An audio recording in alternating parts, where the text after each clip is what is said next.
لو قلتلك إن في ناس تانيين عايشين معاك في بيتك، بيتحركوا في نفس أوضتك، بيقعدوا على نفس الكرسي بتاعك، بياكلوا من نفس الطبخة اللي مراتك طبخاها بس انت مش شايفهم، هتصدق؟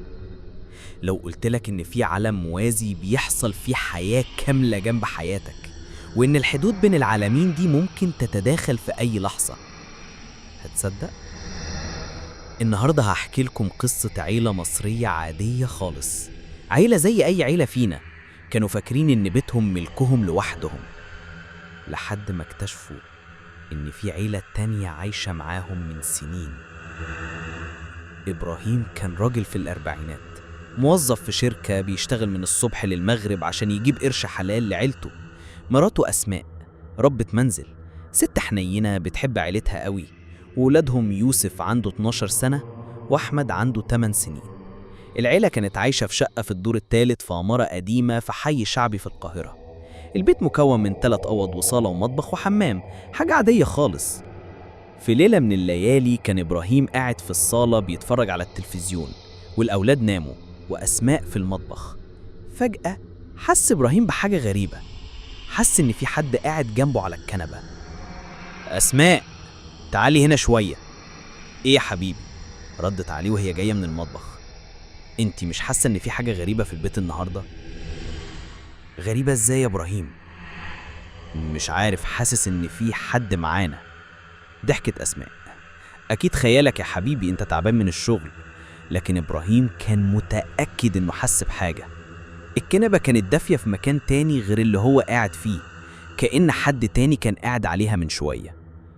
في الأسبوع اللي بعده بدأت حاجات صغيرة تحصل. يوسف ابنهم لقى اللعبة العربية بتاعته في أوضة والده ووالدته، مع إنه متأكد إنه سابها في أوضته. أحمد لقى كتاب المدرسة بتاعه مفتوح على صفحة هو ما كانش وصل لها. ماما، مين اللي دخل أوضتي؟ سأل يوسف وهو ماسك العربية. محدش دخل أوضتك يا حبيبي، أنت أكيد نسيت. لا والله ما نسيتش، أنا سبتها تحت السرير. أسماء شكت في الموضوع، بس قالت في نفسها إن الولاد بيلعبوا ويحطوا الحاجات في أي حتة وينسوا. لكن بعد كام يوم أسماء نفسها لقت حاجات غريبة. كوباية الشاي بتاعتها كانت مش في نفس المكان اللي سابتها فيه، والمعلقة كانت في الحوض مع إنها متأكدة إنها غسلتها وحطتها في درج المعالق. يا إبراهيم، أنت شربت من كوباية الشاي بتاعتي؟ لا. ليه؟ لقيتها في مكان تاني.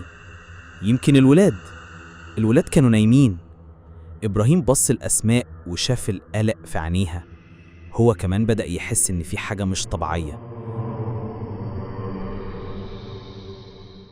في ليلة جمعة كانت العيلة كلها قاعدة في الصالة بتتفرج على فيلم. فجأة سمعوا صوت حد بيمشي في الممر اللي موصل للأوض. مين ده؟ قال إبراهيم وهو واقف. كلهم كانوا قاعدين في الصالة، مفيش حد في الممر. يمكن الجيران من فوق، قالت أسماء، بس صوتها كان باين عليه الخوف. لا، الصوت جاي من جوه البيت. إبراهيم مشي للممر وولع النور. ما كانش فيه حد، بس الغريب إن صوت الخطوات استمر حتى بعد ما ولع النور، كأن حد بيمشي في نفس الممر بس مش مرئي. بابا أنا خايف، قال أحمد وهو ماسك في إبراهيم. ما تخافش يا حبيبي، مفيش حاجة. لكن إبراهيم نفسه كان خايف. في نفس الليلة أسماء كانت في المطبخ وفجأة سمعت صوتها هي نفسها بينادي من أوضة النوم: إبراهيم، إبراهيم تعالى هنا. أسماء وقفت مرعوبة. هي ما قالتش أي حاجة، بس الصوت كان صوتها تماما. جريت على أوضة النوم، لقيت إبراهيم قاعد على السرير بيقرأ. أنا ما ناديتكش؟ أنت سمعتني بناديك؟ قلت لي تعالى هنا. والله ما قلتش حاجة، أنا كنت في المطبخ وسمعت صوتي بيناديك من هنا. الاتنين بصوا لبعض. إزاي أسماء تنادي إبراهيم وهي في المطبخ؟ الحوادث بدأت تزيد. إبراهيم يقعد على الكنبة يلاقي المكان جنبه دافي كأن حد كان قاعد فيه.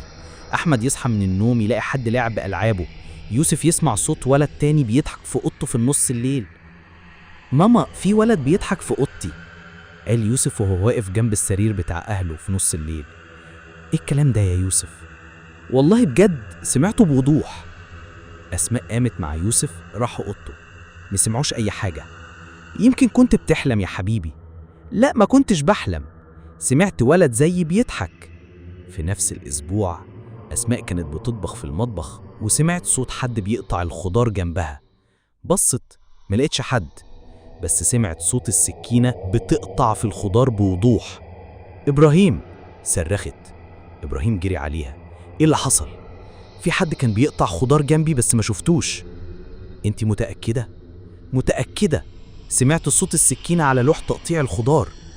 إبراهيم بص على لوح التقطيع، لقى عليها أثر خضار متقطع جديد، مع إن أسماء أقسمت إنها ما قطعتش حاجة.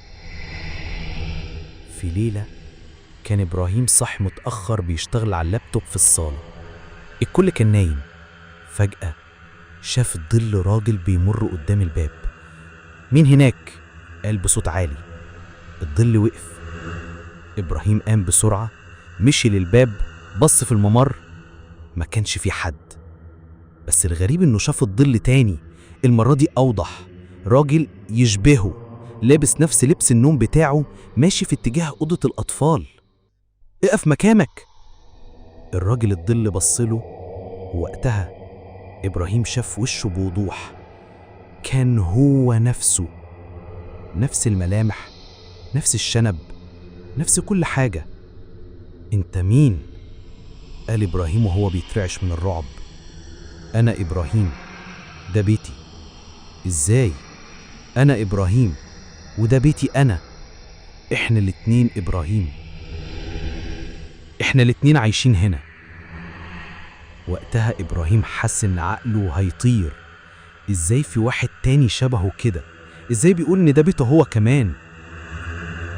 أنت منين؟ سأل إبراهيم وصوته طالع بالعافية من الرعب.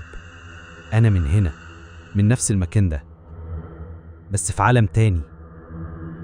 إحنا عيلة زيكم بالظبط، بنعيش حياتنا عادي بس في عالم تاني من الواقع. إبراهيم ما قدرش يصدق اللي بيسمعه.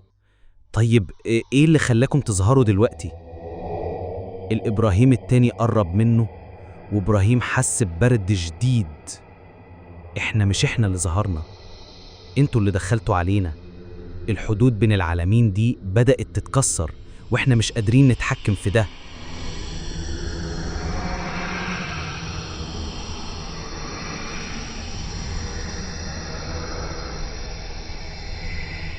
في اليوم اللي بعده إبراهيم حكى لأسماء اللي حصل، لكن هي ما صدقتهوش.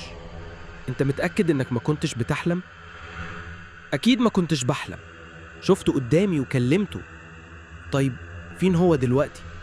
مش عارف، مش شايفه.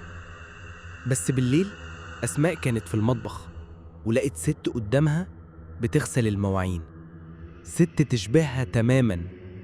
انت مين؟ صرخت أسماء. الست اللي شبهها بصت لها وقالت لها أنا أسماء. انت مين؟ إزاي انت أسماء وأنا أسماء؟ إحنا الاتنين أسماء. أنا مرات إبراهيم وعندي ولدين، يوسف وأحمد. أسماء حست إن الدنيا بتدور بيها. ده مش معقول. ده معقول؟ بس انتي مش فاهمة، إحنا عيلة تانية عايشين في نفس المكان ده. وقتها دخل يوسف المطبخ، شاف أمه بتكلم واحدة شبهها وصرخ صرخة عالية: ماما، في واحدة شبهك. الأسماء التانية بصت له وقالت له أنا أمك يا يوسف.